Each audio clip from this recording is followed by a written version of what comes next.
Richard and Jody, hindi pa tapos ang kulitan. Here are some more questions na talaga namang curious ang lahat sa inyong kasagutan. For our first question, sino daw ba ang showbiz crush nyo kahit nung maliit pa kayo? May it be international or local? Showbiz crush. Siguro syempre pag international, yan, the usual, sina Brad Pitt, ganyan. Tapos, sa local, dati nung grade school ako, crush na crush ko si Jericho Rosales. Nung nilaunch sila sa Star Circle, batch 4 yan. Mm-hmm. Yan. Tas naging kuya ko na siya sa Pangako Sa'yo. Yun. Sa akin naman, international si Jane Seymour. Lalo na dun sa movie na Somewhere in Time. Naku, ang pangalan dun ng bidang lalaki, Richard din. Taray! Pwede natin gawing movie. Sabihin natin sa Star Cinema. Ayan, calling Star Cinema.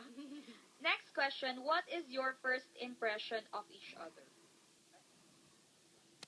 Ay, may reaction talaga. Ay, Akala ko prim and proper si Jody. Hoy, grabe ka naman. Sinabi ko kanina, di ba? Prim and proper ang impression kay Jody. Diba? Napakaseryosong tao. Mainhin. Ba't hindi So, ba? hindi siya ganun. Mainhin pa rin siya, pero medyo Maingay. Bungis-ngis. bungis-ngis. Oh. Totoo naman Ako, first impression ko kay Chenes, seryoso, tahimik, tsaka suplado. Siguro dahil dun sa role niya sa My Binondo Girls. Yes, oo. Yun. Ayan, eto for Richard naman. Bilang baguhang artista, ano yung dream role mo? Fresh na fresh! Fresh. Actually, hindi ko napag-isipan yan kasi hindi ko nga napag-isipan maging artista eh. So, Totoo naman. May point ka naman dyan. so wala pa akong ina-aspire. Pero gusto ko yung parang international na parang yung mga Transporter, James Bond, yung mga gano'n. Wow! Pwede! Yun ang ultimate na. At saka gusto niya talaga mag-MMK.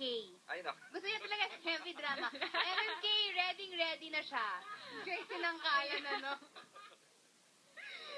Ayan, eto for Jody. Sa dami naman ng iyong nagampanan na roles, ano yung dream role pa na hindi mo pa nagagawa? Alam mo, sa totoo lang wala talaga akong dream role. Mm-hmm. Kasi every time na may ginagawa akong proyekto, parang tinatrato ko yon as my dream role. Mm-hmm. So I give it my all talaga. I just have to comment si Jody, kamukha ni Angelina Jolie. Yes! Talaga? Siya si Angelina Jolie. Ay, pasok! Kabe! Kabe! Eto, for Richard again, ano sa tingin mo ang naging secret formula ng Be Careful at naging patok sa Pilipino, sa Pilipinas at sa abroad across all ages? Kasi it's very family-oriented. So, lahat ng, all ages represented dito sa movie.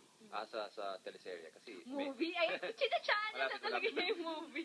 May bata, may teenager, may mas Mas may edad. Ba't ayaw mo sabihin matanda? Baka ma-offend sila, no? Luzon. So, I think, and also the family values and lessons that we share to the audience. Yun siguro ang nakakaano sa kanila. Puro good vibes lang. Nakaka-capture ng kanilang Eto, saan ang favorite place nyo abroad and why? Si Jody muna ang sumagot. Favorite place abroad?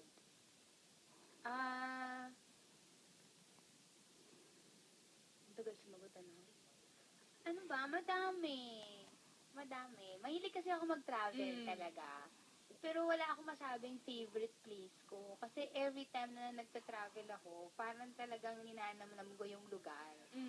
So, bawat lugar kasi, meron silang kakaibang ino-offer, di ba? Yes. Iba-iba rin yung kultura na na-experience mo. So, wala talaga akong favorite place. Yan, si Richard. Siguro if it comes to history and mga sightseeing, it's Europe. Anywhere in Europe siguro. Pero we're comfortable sa US, in Chicago, yung mga area na yan. Ayan, eto naman, saan nyo daw gusto pang makarating? Ano yung dream vacation nyo? Naku, ako madami. Gusto kong pumunta ng Greece, ng Turkey, ng Maldives. Pero for this, siguro this year, ano yung plano This mo, year, Jody? wala.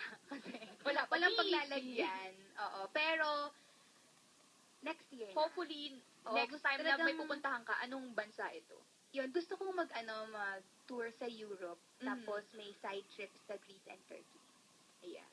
See Richard. Yeah, gusto rin, actually, we want to go to Europe also. Medyo nandun sa may Milan, Italy, somewhere there. Yun. Ayan. Pero Maldives is also Taray, di ba ang ganda dun? uh, Kala mo nakapunta na eh, no? Ayan, ito, final message for the fans. Syempre alam ko po na paulit-ulit na naming sinasabi to na gusto po namin kayong pasalamatan sa lahat ng suporta at pagmamahal na ibinibigay niyo sa amin at syempre sa patuloy na pagtangkilik ninyo ng Be Careful with My Heart. Pero gusto rin po namin sabihin sa inyo na yung pagpapasalamat po namin ay taos-puso po yun. Maraming salamat po talaga sa inyong lahat. Mahal po namin kayo. And I'd also like to say the same thing na gusto namin magpapasalamat sa lahat ng suporta na binibigay niyo sa amin. Alam niyo, minsan nakikita namin kayo when we're out na sa mga malls or when we're shooting outside. Minsan kung hindi namin kayo napagbibigyan na magpa-picture, it doesn't mean that hindi namin kayo pinaghahalagaan.